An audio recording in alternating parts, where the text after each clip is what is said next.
Assalamualaikum warahmatullahi wabarakatuh. Auzubillahi minasyaitonirrajim. Bismillahirrahmanirrahim. Iza syama'un syaqqat. Apabila langit terbelah. Satu surat yang menceritakan tentang bagaimana hari kiamat terjadi. Dari sekian banyak surat yang menceritakan bagaimana hari kiamat terjadi, ini adalah satu surat yang spesifik tentang bagaimana Allah memastikan bahwa dibuatnya gunung-gunung seperti anak-anak yang berterbangan, lalu manusia dibuat begitu banyak kekacauan di sekitarnya, dimatikan dalam satu waktu yang mana seluruh malaikat pun mati, lalu kemudian Allah hidupkan kembali sehingga alam pintu kegaiban kedua terbuka. Surat ini menceritakan bagaimana Allah memfokuskan dirinya masih bicara tentang langit, karena surat At-Tariq itu menceritakan Al-Buruz. At-Tariq itu menceritakan tentang langit, dan Allah pun menceritakan tentang langit, itu kondisinya di mana langit itu terbelah.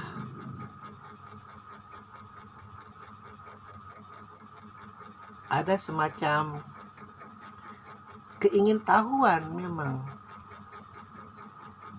meskipun luar biasa, pasti sangat menyeramkan bagaimana langit itu bisa terbelah. Karena kita tahu sendiri langit itu selain jaraknya jauh dari bumi, dia juga memiliki ketebalan seperti halnya sebuah telur. Bumi itu berlapis-lapis. Inti telur anak ayam itu yang dilindungi oleh sekian banyak pelindung, sampai yang terakhir adalah cangkang, dan cangkang bumi itu adalah langit. Jadi sangat butuh suatu kekuatan yang luar biasa kalau langit itu bisa terbelah. Mungkin hal itu bisa terjadi kalau matahari jatuh ke bumi. Karena tanpa langit, tanpa perlindungan langit, manusia sudah dipastikan musnah. Dalam penelitian secara ilmiah, kebocoran oksigen kita yang kalau di dalam istilah ilmu perbintangan atau ilmu apa itu, apa sih itu kalau langit bocor itu menciptakan panas bumi yang berlebihan, itu saja sudah lumayan menyakitkan bagi manusia. Nah ini bocornya nggak setengah-setengah, terbelah. Jadi kalau ibarat telur itu, kalau kita mau ceplok-plok, terbelah. Apa yang ada di dalam bumi itu keluar, seluruhnya tersedot, mungkin ke angkasa.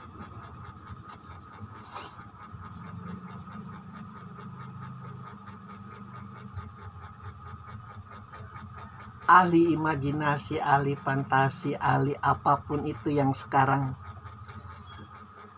kalau di dunia barat, kalau di dunia modern itu luar biasa mereka bergunanya, karena pekerjaannya banyak, termasuk menciptakan film-film animasi, menciptakan film-film khayalan.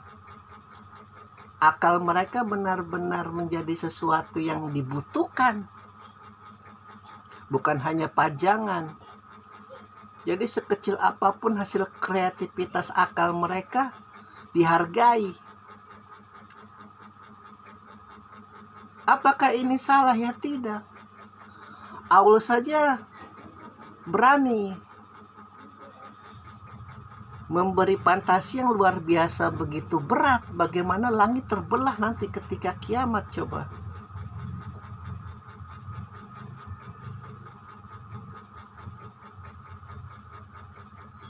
Jadi sangat apa ya kalau dikatakan agama Islam itu tidak sesuai zaman. Sekali lagi ini seringkali kulihat mengatakan hal seperti itu, tidak sesuai zaman, kuno, kampungan, norak. Ya begitu, karena memang ada beberapa mazhab yang sangat mengkerdilkan akal.